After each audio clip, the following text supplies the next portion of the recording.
Bonjour, je suis heureuse de vous présenter une recette de saison. On est au mois de mai et c'est la saison du sureau et de la rhubarbe. Donc on va faire un crumble de rhubarbe à la fleur du sureau.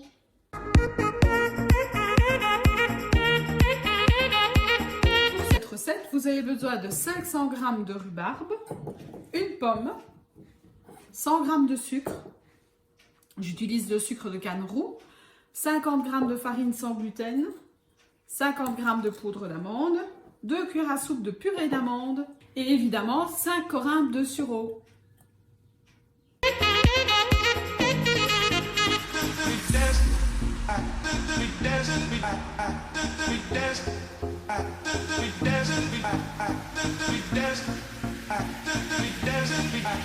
Le goût du sureau se trouve dans le pollen qui se trouve ici au-dessus, donc on ne va pas le laver, on va juste le laisser sécher un petit peu au soleil pour que les bêtes s'en aillent.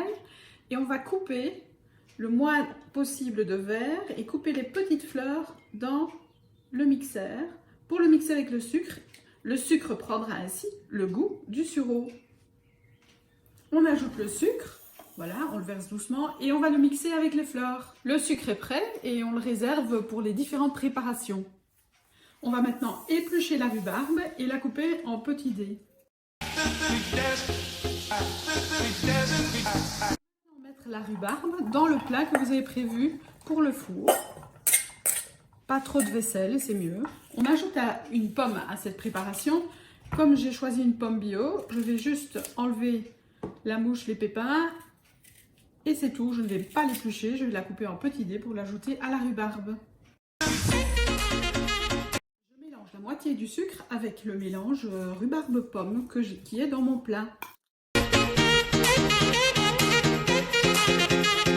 Préparer la pâte à crumble. On mélange le sucre, la moitié du sucre qui nous reste, la poudre d'amande, la farine sans gluten et pour remplacer le beurre, 2 cuillères à soupe de purée d'amande. Et on va réaliser un sable à placer au-dessus de notre rhubarbe. Alors pour réaliser ce sable, je ne mélange pas de manière violente, je fais vraiment des petits coups pour avoir ce sable et mélanger tous les ingrédients.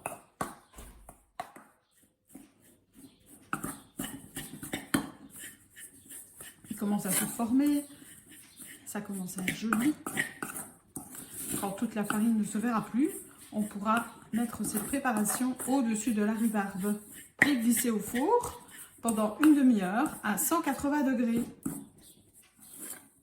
Notre sable est prêt, on le met doucement au-dessus de la rhubarbe.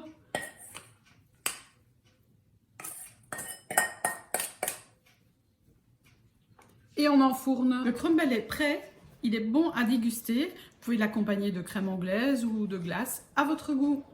Je suis à votre écoute pour toute question supplémentaire.